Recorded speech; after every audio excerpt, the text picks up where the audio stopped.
happening, everybody, and welcome back to the channel. My name is Adam and this is Vancity Audi. This is part 2 to the last dyno video that I shot where I showcased integrated engineering stage 3 plus file using a TTE 810 hybrid turbo. I showed you guys what the car made, 91 octane versus 93 octane.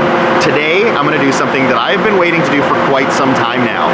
There's been some debate in my DMs and comments on my YouTube channel about why I'm using a catted downpipe, a high flow catted downpipe from IE, when I could be using a catless downpipe and make more power. I haven't seen anyone to this date be able to prove that it makes any more power, just a lot of people assuming it will. I hate assumptions. Let's get down to some facts, some performance tests with some metrics and some data, what I like to do on this channel. Before and after testing, same day, we're here, you can hear the fans on in the background. We're cooling that IE downpipe so we can remove it and put in a catless downpipe. Now you might be wondering what catless downpipe we're gonna be using. It's that same catted downpipe from IE that failed. It was delaminating and I had warranted by Integrated Engineering. They were happy to do so because I used their software, and when they saw that the hardware was failing, they gave me a new one. It's pretty badass that they would warranty and honor that because you could clearly see there was some damage, sent me a new one, no questions asked. So the old one, we've stripped out and we've gutted out, we've cored out, take the cat out. There is no longer a catalytic converter, just a big gaping hole. We're gonna toss that on now.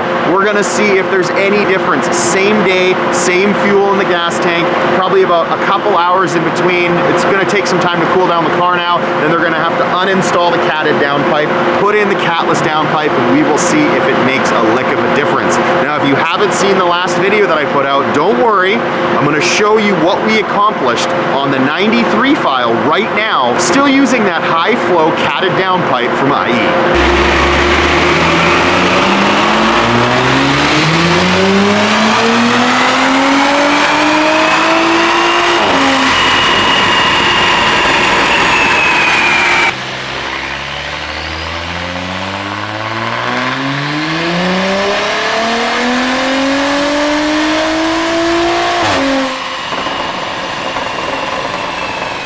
Here are the results we achieved using the 93 octane file with a catted downpipe. IE's brand new catted downpipe, 521 wheel horsepower, 563 pounds-feet of torque. There you can see the graphs, and I'm really wondering, are we gonna be able to improve on this? Are we gonna see more torque down low? Are we gonna see more peak horsepower? We're gonna swap over to that catless downpipe and see if we can improve these numbers.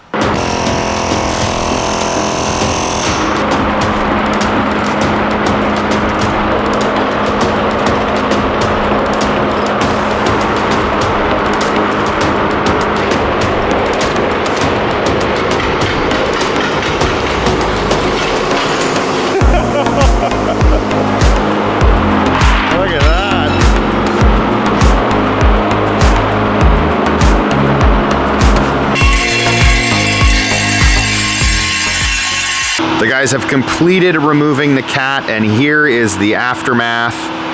Just a giant gaping hole now.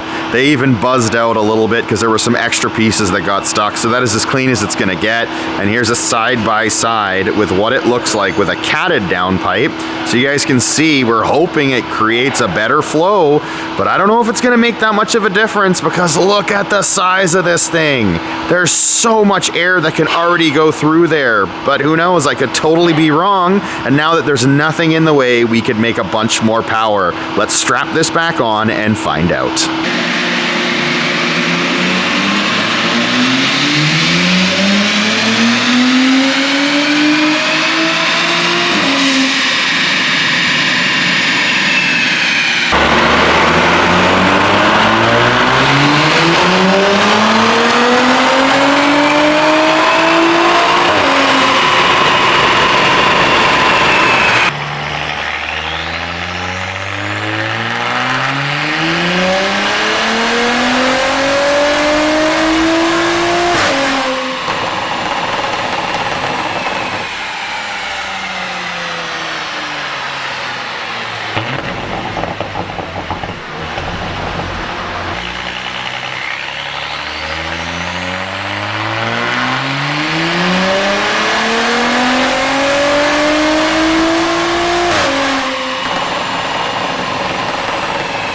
Here is the comparison, guys. Catless versus catted. And yes, run one is catless. We actually lost wheel horsepower and lost pound-feet of torque by using a catless downpipe. The dotted line is catted. The solid is catless. We did multiple runs, and these were the best runs of each. You can see in the mid-range, you're making more power catted than you are catless. The explanation that was given to me is you do need some back pressure to generate torque down low, and you're gonna have more back pressure when you have a catalytic converter installed. Pretty incredible results, guys, that we lost 3 wheel horsepower and 11 pounds-feet of torque by running a catless downpipe versus a catted one.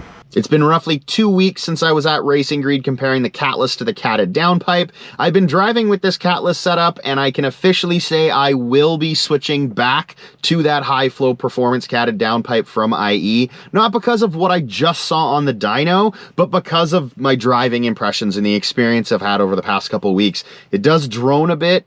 It's a bit louder. It's a little obnoxious for me. I'm an old man, I know. On the outside of the car, it does sound wicked. It sounds rowdy, and I do like that about it. But I'm inside the car. I'm not hearing it from the outside. The other thing is you do get some exhaust smell in the cabin. Now, for some people, that doesn't matter. Like, it doesn't matter on my RS3. But for my daily, if it's gonna be less of an exhaust smell with that catted downpipe, I might as well switch it back in because it's brand new, and on the dyno, it appeared to make more power and more torque.